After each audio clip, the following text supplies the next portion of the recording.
कथा प्रारंभ ही कौशल प्रदेश, जिसकी स्थापना वैवस्वत मनु ने की थी, पवित्र सरयू नदी के तट पर स्थित है। सुंदर एवं समृद्ध अयोध्या नगरी इस प्रदेश की राजधानी है।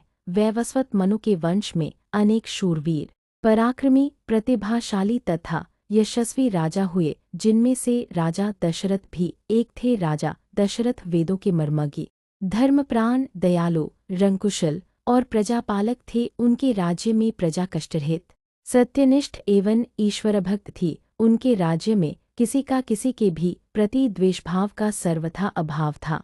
एक दिन दर्पण में अपने कृष्णवर्ण केशों के मध्य एक श्वेत रंग के केश को देखकर महाराज दशरथ विचार करने लगे कि अब मेरे यौवन के दिनों का अंत निकट है और अब तक मैं निस्संतान हूँ। मेरा वंश आगे कैसे बढ़ेगा तथा किसी उत्तराधिकारी के अभाव में राज्य का क्या होगा।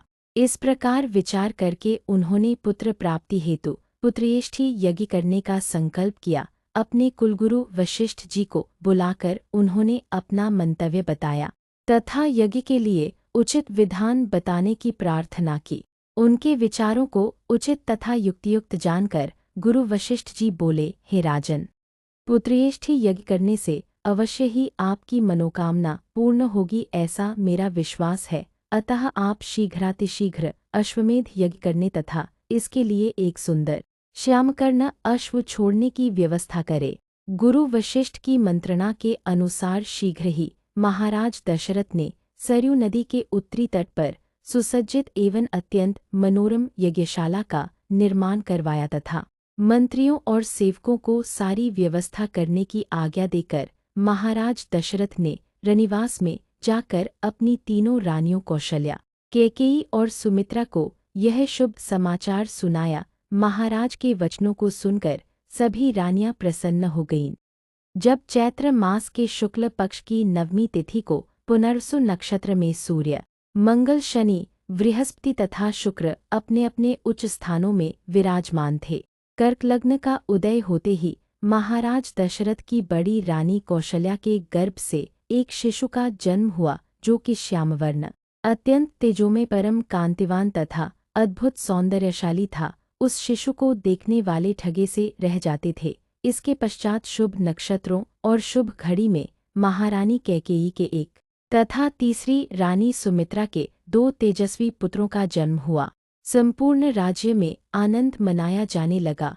महाराज के 4 पुत्रों के जन्म के उल्लास में गंधर्व गान करने लगे और अप्सराएं नृत्य करने लगी। देवता अपने विमानों में बैठकर पुष्प वर्षा करने लगे। महाराज ने उन्मुक्त हस्त से राजद्वार पर आए हुए भाट चारण तथा आशीर्वाद देने वाले ब्राह्मणों और याचकों को दान दक्षिणादि पुरस्कार में प्रजाजनों को धनधान्य तथा दरबारियों को रत्न, आभूषण तथा उपाधियां प्रदान किया गया। चारों पुत्रों का नामकरण संस्कार महर्षि वशिष्ठ के द्वारा कराया गया तथा उनके नाम रामचंद्र, भरत, लक्ष्मण और शत्रुघ्न रखे गए। जब चैत्र मास के शुक्ल पक्ष की नवमी तिथि को पुनर्वसु नक्षत्र में सूर्य, मंगल, शनि, बृहस्पति तथा शुक्र अपने अपने उच्च स्थानों में विराजमान थे, कर्क लग्न का उदय होते ही महाराज दशरथ की बड़ी रानी कौशल्या के गर्भ से एक शिशु का जन्म हुआ, जो कि श्यामवर्ण, अत्यंत तेजोमय, परम कांतिवान तथा अद्भुत सौंदर्यशाली था। उस शिशु को देखने वाले ठगे से रह जाते थे। इसके पश्चात शुभ नक्षत्रों और शुभ घड़ी में महारानी कैकेयी के एक तथा तीसरी रानी सुमित्रा के 2 तेजस्वी पुत्रों का जन्म हुआ।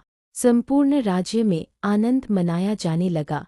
महाराज के 4 पुत्रों के जन्म के उल्लास में गंधर्व गान करने लगे और अप्सराएं नृत्य करने लगी। देवता अपने विमानों में बैठकर पुष्प वर्षा करने लगे। महाराज ने उन्मुक्त हस्त से राजद्वार पर आए हुए भाट चारण तथा आशीर्वाद देने वाले ब्राह्मणों और याचकों को दान दक्षिणादि पुरस्कार में प्रजाजनों को धनधान्य तथा दरबारियों को रत्न, आभूषण तथा उपाधियां प्रदान किया गया। चारों पुत्रों का नामकरण संस्कार महर्षि वशिष्ठ के द्वारा कराया गया तथा उनके नाम रामचंद्र, भरत, लक्ष्मण और शत्रुघ्न रखे गए। आयु बढ़ने के साथ ही साथ रामचंद्र गुणों में भी अपने भाइयों से आगे बढ़ने तथा प्रजा में अत्यंत लोकप्रिय होने लगे। उनमें अत्यंत विलक्षण प्रतिभा थी, जिसके परिणामस्वरूप अल्पकाल में ही वे समस्त विषयों में पारंगत हो गए। उन्हें सभी प्रकार के अस्त्र शस्त्रों को चलाने तथा हाथी, घोड़े एवं सभी प्रकार के वाहनों की सवारी में उन्हें असाधारण निपुणता प्राप्त हो गई। वे निरंतर माता पिता और गुरुजनों की सेवा में लगे रहते थे। उनका अनुसरण शेष 3 भाई भी करते थे। गुरुजनों के प्रति जितनी श्रद्धा भक्ति इन चारों भाइयों में थी, उतना ही उनमें परस्पर प्रेम और सौहार्द भी था। महाराज दशरथ का हृदय अपने चारों पुत्रों को देखकर गर्व और आनंद से भर उठता था।